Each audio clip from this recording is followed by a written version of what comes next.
What is up, my friends? You are very welcome along to this video where we are going to be focusing on Liverpool's search for a centre-back. Full disclosure, I'm not 100% confident we'll see Liverpool sign a centre-back in this window. We need one. I'm definitely not going to argue with you against that. We definitely need somebody for the left side to give some competition or an option to rotate for Jurgen Klopp if Virgil van Dijk should get tired or pick up an injury. So I absolutely agree we need one.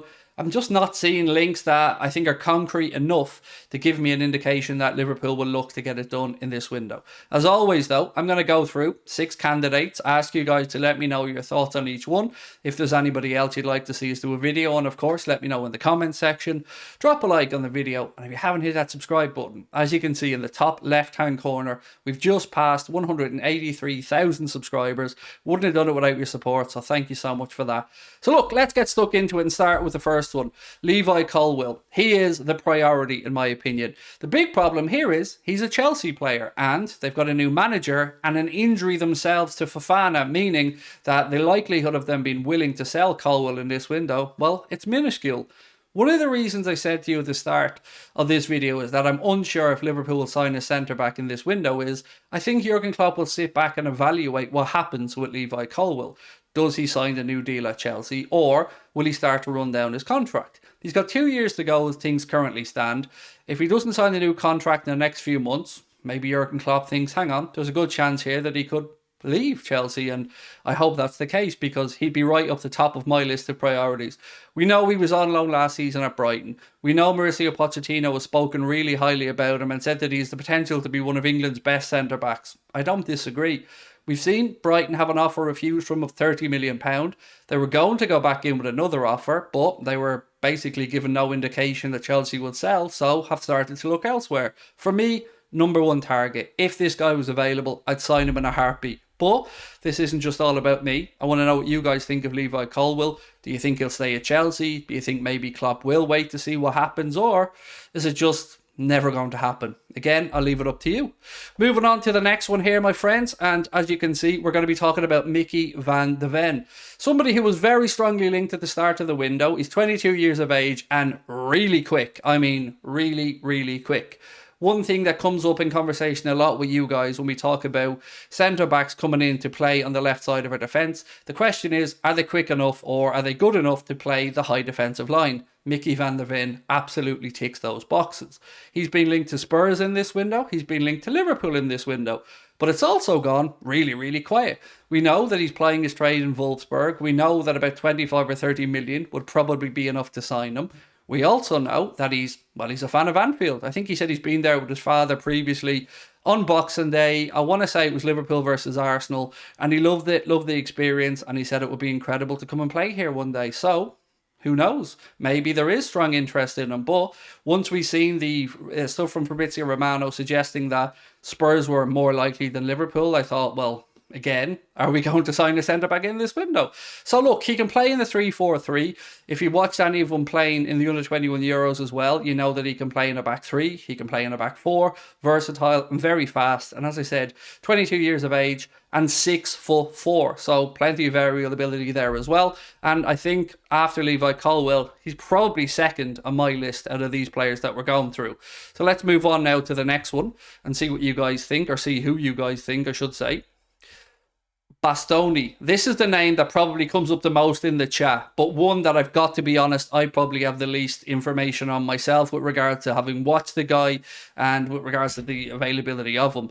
He's 6'3", so again, ticks all the boxes. We do usually bring in centre-backs who are quite tall. Anybody under 6 foot these days is viewed as probably too small for the Premier League. Not always the case, there are some exceptions, but Bastoni's 24 years of age. He's playing at Inter Milan, and I don't think they'll sell him. That's the God's honest truth. I don't see any indication that they'd sell him. And if they did sell him, I think it would be for a very, very hefty fee. So this, to me, falls in the category of Liverpool fans getting excited about something that they'd like versus something that's probably possible. And that's okay. I get excited about Liverpool signing Josko Gvardiol all the time.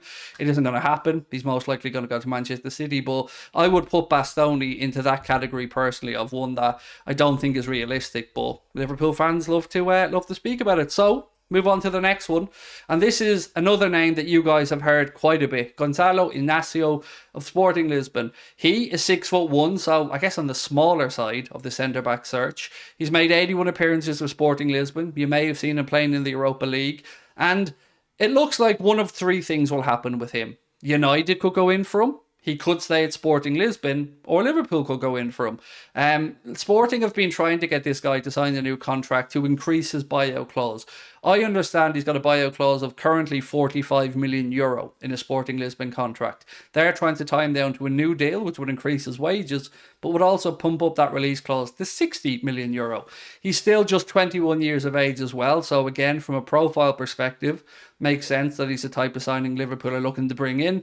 Again, if we're ranking them in probability, I would say Colwill, Van de Ven and Inacio probably would be the top three. So again, I know a lot of you guys like Gonzalo Inacio, so let me know if you think he's going to be the one, or like I've said many times before, are Liverpool going to end through this window with no recruitment in that area, which I hope doesn't happen, but hey ho.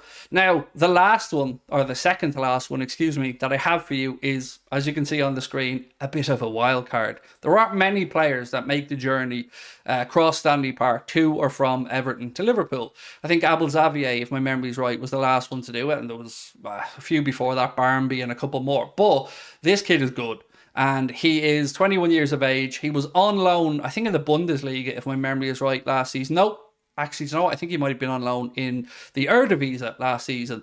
And again, he's a name that Liverpool have been linked with. He played 27 games, actually, I'm reading through my own notes here, in the Eredivisie last year for PSV Eindhoven, which is no small feat for somebody who's still just 21 years of age. And he's good enough, no doubt about it. He isn't one for the here and now. He still needs a little bit of work, but again, it would be the type of signing that if we could pull it off and if Everton would do business with Liverpool, you just never know.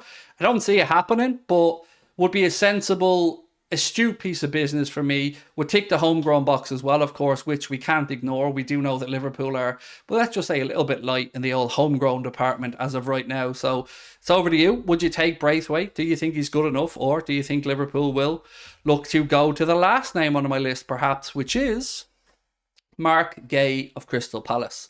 Again, homegrown box would be ticked here. He's probably one of the smallest of the names listed tonight at about 6 foot in height, and I would love him. I really would. The price is about 50 million, apparently, if you want to get him from Crystal Palace, and I think fair value for 50 million. He's a little bit older than some of the other names we've mentioned. He's 23 years of age, started his career at Chelsea. I didn't know that until I started doing my research.